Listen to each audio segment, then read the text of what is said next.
we're going to do a review today. We're going to talk about the ESPN 30 for 30 Big Shot. Well, we talked about big 30 for 30s. We talked about our favorites. I don't think we've gotten to our top 5 yet or our top 3. We keep saying we're going to name our top 5 or top 3. We never get around it. We haven't gotten around it. I've had my 5 for about 5 months now. Your top 5. So my top 5 is, I'm going to go with, at number 5, I'm going to put the Long Gone Summer. Long Gone Summer. That's 30 for 30 with the 98 home run race between McGwire and Sosa. Okay, yeah. All right, so that one's at number 5. At number 4, I'm going to put the... Actually, no. Let me make that switch. So at number 5, I'm going to put the New York Mets '86. Oh, you saw it? You finally saw that? The whole 4-part documentary. Yeah. Yeah, I saw that. Okay. So that's at number 5. At number 4, it's going to be Long Gone Summer. Okay. Number 2 is going to be the Four Falls of Buffalo. Oh yeah, that was a good one. That was a really good one. Four Falls of Buffalo. Not a huge hockey fan. I'm not either. I mean, I'm a Capitals fan. You're just as you're an Islanders fan. Yeah. But when you talk to me about like hockey and stats and people and like history, I suck at it. I mean, I don't know. Yeah, I couldn't tell you a whole lot about Islanders history. Yeah. Outside of like the major, milestones of that team. But to be honest with you, the reason I'm an Islanders fan is 1, I literally grew up right across from the Coliseum.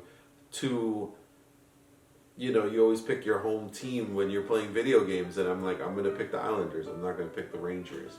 John Spano. I was forgetting his name. I was like, what the fuck? Oh yeah, John Spano. Yeah. So I was surprised that he was on the documentary. When I first watched it, I was like, I didn't think he would be a part of it, and I thought it was very gutsy, and I was glad that he was in it, because I was like, oh, we get to see his perspective, and he's brutally honest, and I like that about this documentary. He lost a lot of weight over there.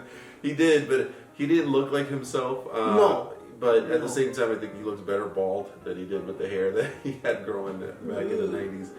He looked older. He looked that older. That whole spiel about the hair and the bald patch. No. I mean, would you agree he looks better now? Yeah, he looks better now. Looks better now, yeah. Oh, I knew about the whole Spano situation. You did? Yeah, oh yeah. He lived in Long Island. That was like all over the newspaper, Newsday. Newsdays are our local newspaper. It was like all over the back pages of the sports section for years. Back to the documentary. Back to the documentary. So what I enjoyed about it the most, though, what I really loved about it was you got to see the insights of what it takes to own a franchise. But this is going to sound really nerdy of me, but I'm just going to say it. I've always wanted to say this. The clever intricacies